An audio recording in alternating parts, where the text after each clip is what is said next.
In the 20th century, as modernity rapidly spread across the globe, there was one humble man living a life of deep faith, marked by stigmata, whose name would go down in history for his divine connection and spiritual gifts: Padre Pio. Known for his prayers that were said to reach heaven itself, Padre Pio was a friar who devoted his life to God, his people, and the healing of souls. Yet, among the countless miracles attributed to him, one particular story stands out. It is the story of a soul that Padre Pio saw after death, one that left him shaken, a soul that was not what anyone expected. It is a story that has touched the hearts of many and serves as a testament to the mysterious and often unfathomable ways in which divine mercy works. The story begins with an unlikely subject, an atheist. This man, whose name is largely lost to history, lived a life devoid of religious belief. He was a man of intellect, a man of logic, who rejected the idea of God altogether. His life was lived in opposition to faith, dismissing the idea of an afterlife and dismissing God's mercy.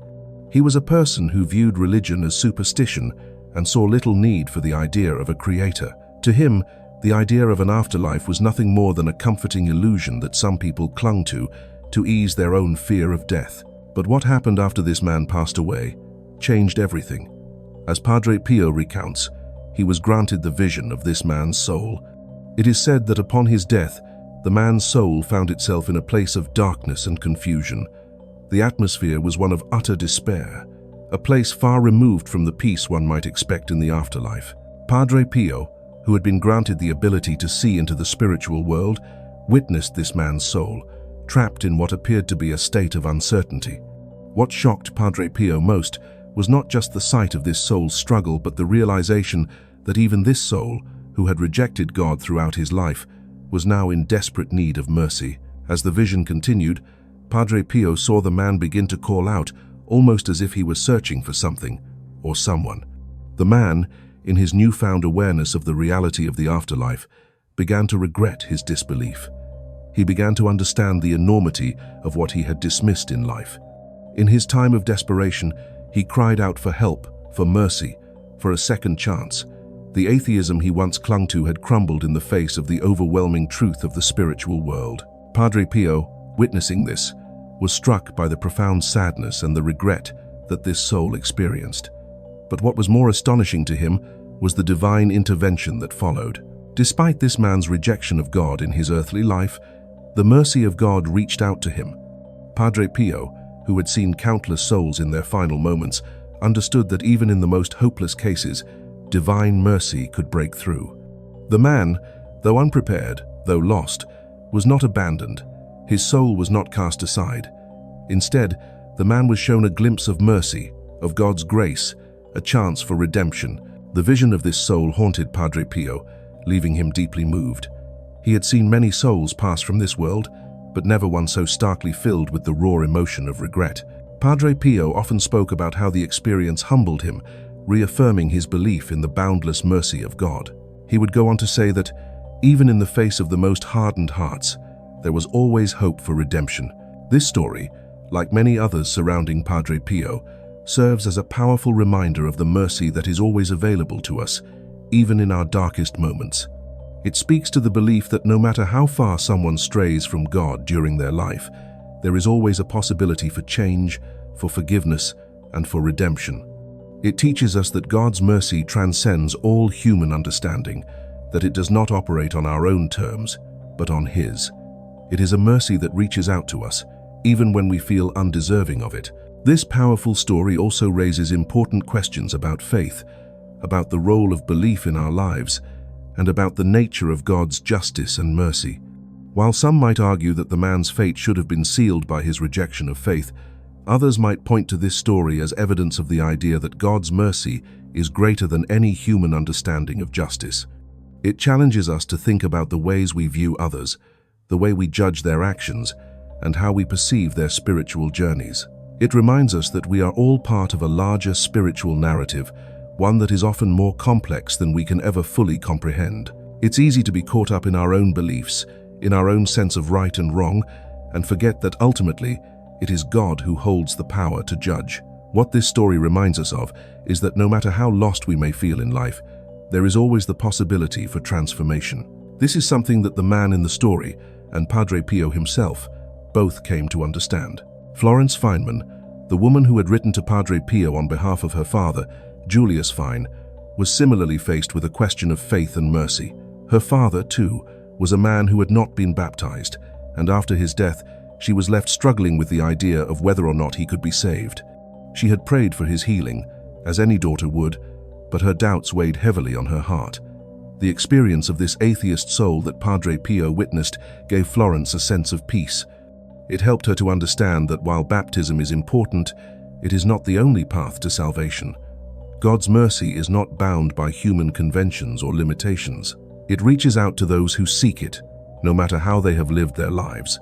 The story of this atheist soul also resonates with those of us who question the nature of divine justice. It challenges us to look beyond our own understanding of right and wrong and to trust in God's wisdom. It asks us to surrender our fears and judgments to God, to trust that His plan is always for the good of our souls, even when we cannot see it in our limited human perspective. It is easy to dismiss those who do not share our faith, or to assume that those who do not believe in God are beyond redemption. But stories like this one remind us that God's mercy is more profound than our human capacity for judgment. It serves as a humbling reminder that, in the end, God alone knows the true state of our hearts, and He alone determines our ultimate fate.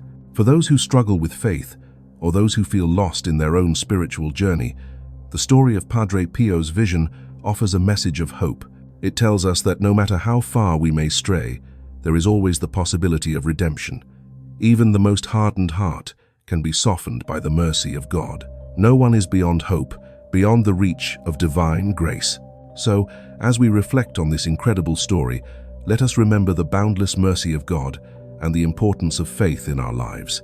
Let us also remember to keep an open heart, to pray for the souls of those who may have wandered far from God, and to trust that even in the darkest moments, there is always the possibility for light.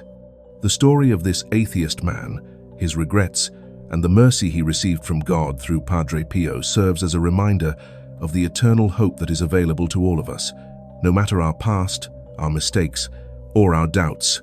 As we continue with the incredible story of Padre Pio and the soul of the atheist man, we are left to ponder the nature of faith and salvation.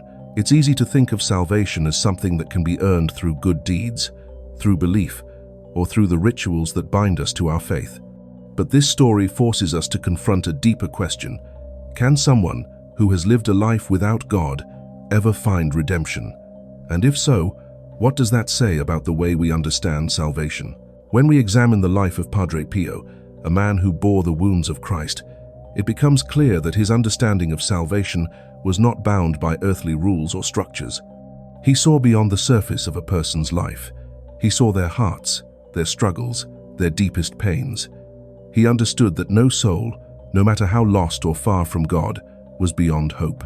This vision of the atheist man was not just an eye-opening moment for Padre Pio, but for all of us. It revealed a truth that many are reluctant to accept: the idea that God's grace is not limited by the human understanding of right and wrong.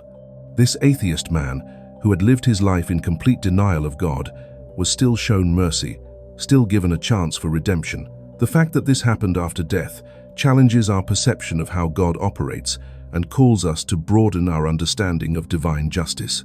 It also brings into focus the importance of intercessory prayer. Florence, who had written to Padre Pio, had no way of knowing how her father's story would unfold. She simply sought help for him, a father who had suffered and passed away without ever receiving baptism. Her faith was tested as she struggled with the notion of her father's salvation. But when she received Padre Pio's assurance that her father was under his protection, it gave her peace, despite the tragic loss. And when Padre Pio had this vision, it revealed something that her heart longed to know: that mercy, grace, and redemption extend beyond our human understanding of justice. Florence's simple act of faith, writing to a man she had never met, became a channel through which God's grace worked in ways she could never have imagined. Padre Pio's compassion for this man's soul underscores the truth that we should not be quick to judge others, especially when it comes to matters of faith and salvation. His actions show us that it is not our place to decide who deserves God's mercy and who does not. Instead, We are called to pray for one another, to lift each other up, and to trust that God's plan is greater than anything we could conceive. We should never assume that someone is beyond redemption because of their life choices or beliefs, just as Padre Pio never assumed this about the atheist soul he encountered. The story also raises questions about the role of belief itself. We often hear that salvation comes through belief in God, that it is through faith alone that we are saved. Yet this story suggests something deeper. The atheist man had no belief in God during his lifetime, yet he was shown mercy in the afterlife. This leads us to consider the possibility that God's mercy is not just about our belief, but about something more profound: our openness to grace, our willingness to change, and the sincerity of our repentance. In a way, this man's call for mercy was an act of faith, even though he had never professed a belief in God during his life. His regret, his sorrow, his desire for God's mercy was a form of faith that was recognized by God, who extends his grace even to those who have not yet come to him in the traditional sense. This is a powerful reminder that the ways in which we define faith and salvation may be far more complex than we have been led to believe. Faith, as we understand it, may not always look like we expect it to. It might not always follow the rules we set. And yet, the message is clear: no one is ever beyond the reach of God's mercy. Padre Pio's vision of the atheist man and the powerful transformation it represents serves as a beautiful, humbling reminder of the power of God's love and forgiveness. It teaches us that no one is beyond saving, that God's mercy knows no bounds. No matter how far someone has gone astray, no matter how much they have rejected God, there is always the possibility of redemption. And in that redemption, there is peace, grace, and a future beyond anything we can imagine. For Florence, this realization brought her the peace she had been desperately seeking. She no longer had to live with the torment of wondering whether her father, despite his goodness, was lost forever. The story of Padre Pio's vision gave her hope, a reassurance that no matter what our earthly limitations are, God's mercy is greater. That even in the face of death, there is hope for those who seek God's grace, even when they may not have fully understood it during their lifetime.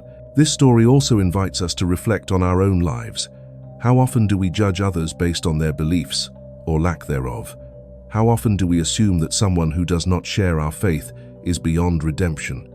Padre Pio's vision of the atheist soul is a powerful challenge to our assumptions. It calls us to extend compassion, to pray for those who may seem far from God, and to trust that God's mercy is far greater than our own limited understanding of justice. We are reminded in this story that salvation is not a commodity that can be earned or bought. It is a gift that comes from God's grace. And like all gifts, it is not given according to human merit, but according to divine will. We must not think of salvation in transactional terms as something we can control or manipulate. Instead, we must remember that it is God who decides who is worthy of his mercy, and that no matter what we see on the surface, there is always hope. For those who may be struggling with doubts about their own salvation or the salvation of others, the story of Padre Pio's vision offers a message of hope. It teaches us that no matter how far we fall, no matter how lost we may feel, God's grace is always within reach. No one is too far gone. And in the end, it is this grace that will heal us, redeem us, and bring us into the embrace of God's love. As we continue to explore this extraordinary story of Padre Pio's vision of the atheist soul, we are reminded that God's mercy is not something that can be easily explained or understood through human logic. It transcends our limited understanding of justice and grace. This vision forces us to grapple with deeper questions about the nature of faith, salvation, and divine intervention. Throughout history, many people have struggled with the idea of salvation. We often hear that in order to be saved, one must believe in God, follow his commandments, and adhere to the teachings of faith. But what happens when someone doesn't fit into this mold? What happens to those who have never known God or have rejected him altogether? Does their fate remain sealed, or is there room for divine mercy? Padre Pio's encounter with the soul of the atheist man offers us an important perspective. While the man had lived his life in rejection of God, his moment of desperation and regret showed us that even in the most hardened hearts, there can be a moment of transformation.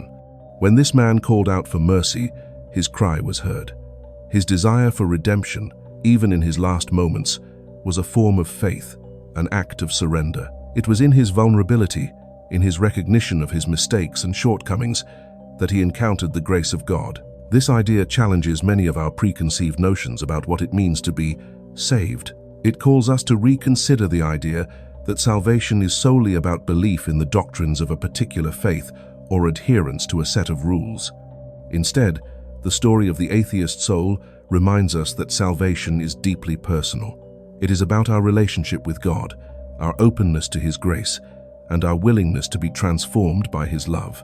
It is not something that can be earned through human effort alone, but something that is given freely by God, regardless of our past. In the case of the atheist man, his last moments were filled with regret and the recognition of his own spiritual emptiness. But what is truly remarkable about this story is the fact that he was not abandoned by God. Despite his lifelong rejection of God, he was still granted mercy. This shows us that no one is beyond the reach of God's grace, and that even those who seem farthest from Him are still His children, deserving of His love and forgiveness. For those of us who are grappling with questions of faith or struggling to understand the nature of God's mercy, this story offers hope. It reminds us that no matter how far we have gone astray, no matter how much we have rejected God's presence in our lives, there is always the possibility of redemption. God's mercy is not based on our merits or accomplishments, but on His love for us. It is a love that does not discriminate, a love that extends to all, even to those who may have lived their lives in complete opposition to His teachings. In our own lives, we may encounter people who have rejected God, people who may seem unreachable or beyond the scope of redemption. But the story of Padre Pio's vision teaches us that we should never give up on praying for others, even when they seem lost. We should never stop hoping that God's mercy can reach them, no matter how far they have strayed. It is not for us to judge who is worthy of God's grace. It is for us to love, pray, and trust in His infinite mercy. Moreover, the story encourages us to reflect on our own lives and our own relationship with God. Are we open to His grace? Are we willing to surrender our pride, our doubts, and our sins in order to receive His mercy? The atheist man's last cry for mercy serves as a powerful reminder that redemption is always possible, even for those who feel unworthy or lost. It reminds us that no matter how imperfect we are, we can always turn to God and ask for His forgiveness, His healing, and His love. In many ways, this story also speaks to the importance of intercessory prayer. Florence Feynman, in her love for her father, reached out to Padre Pio, asking for help and divine intervention. Although her father had not been baptized, she hoped that his goodness would be enough for God to show him mercy. Padre Pio's response was not just an assurance to Florence that her father would be protected, it was a testament to the power of prayer. It shows us that our prayers for others can have a profound impact, even when we feel unsure or doubtful. Just as Padre Pio prayed for the atheist man, we too can pray for those in our lives who may not yet know God, asking that their hearts be open to His love and that they may experience His grace. This story also challenges us to be more compassionate and understanding toward others. It reminds us that everyone is on their own spiritual journey and that we cannot always judge someone's soul based on their beliefs or actions. We are all flawed, and we all need God's mercy. It calls us to be less critical and more loving, to extend grace to others just as God has extended grace to us. As we think about the implications of this story, it's important to remember that God's mercy is not something we can fully comprehend. It is beyond human understanding, and it operates in ways that may defy our logic. But rather than being discouraged by this mystery, we should be inspired by it. We should be moved by the knowledge that God's mercy is available to all, no matter how far we have fallen, and that no one is ever beyond the possibility of redemption. As we conclude this powerful story of Padre Pio's vision of the atheist soul, we are reminded that God's mercy is limitless, transcending our human understanding. This story challenges our perceptions of faith, salvation, and grace, showing us that no matter how far we stray or how much we reject God, His mercy is always available. It teaches us that God's love is not based on our actions or beliefs, but on His infinite grace. Just like Padre Pio, we are called to pray for others, especially those who seem far from God. Our prayers can be a source of hope, and God's grace can reach even the most hardened hearts. This story encourages us to be compassionate, to extend love to those who may not yet know God, and to trust that redemption is always possible. In the end, we are reminded that no one is beyond the possibility of redemption, and God's mercy is always ready to embrace us, no matter where we are in our journey. If this story touched your heart, please share your thoughts in the comments below, and don't forget to like and subscribe for more stories of divine grace and mercy. Thank you for watching, and may you always find peace in God's love.